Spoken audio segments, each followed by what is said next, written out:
Well, once again, the Holy Spirit has changed the direction that I thought we were going to go in. Yesterday, I told you that we were going to be looking at how the books of the Bible were chosen. And I did the research, I got all the notes together, seemed like I had a good, strong message. And then today, during the day, I heard it loud and clear, talk about grace.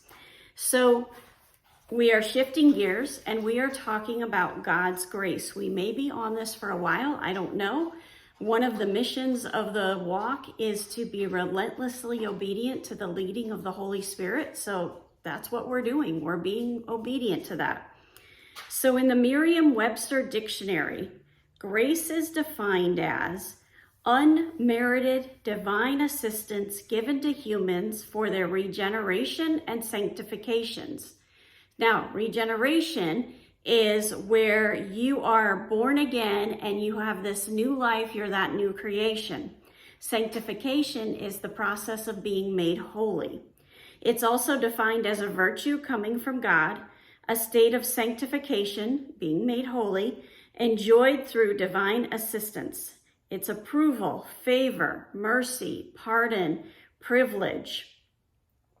It's a disposition to or an act or instance of kindness, courtesy, or clemency.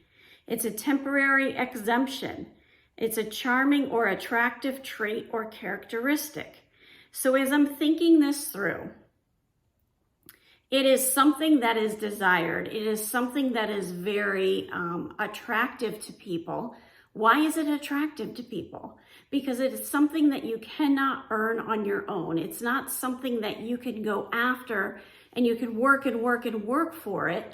It's something that is given to you as that free gift of grace. Now, in the Hebrew, the first word, the very first time that the word grace is used is in the book of Esther.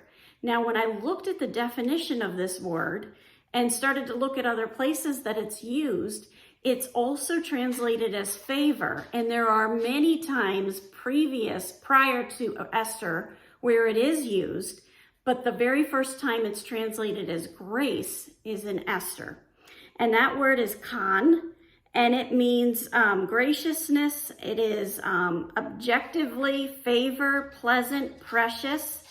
And here's what's interesting. The pictograph is a picture of a wall. It is a picture of a seed meaning to continue. And what this means is the wall continues. And back then when the Israelites were nomadic and they moved from place to place, when they set up camps, they put the backside of the family tents all together so that it formed one really big wall for their protection to keep them safe.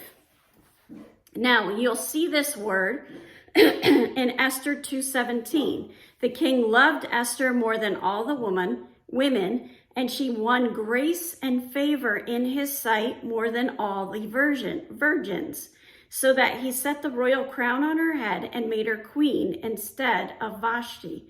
So what this means is that Esther earned his favor. Esther was very esteemed by him, and even though she didn't deserve it, she was the one that was chosen. Now in the Greek, the very first time the word grace is used, it's charis, and it's used in 1 John 1:14, and it says, "And the word became flesh and dwelt among us, and we have seen his glory, glory as of the Son from the Father, full of grace and truth." Now, when I first read that, I thought, okay, that's really great. I know that Jesus had grace, but what about when we get grace? Because we're not perfect like Jesus.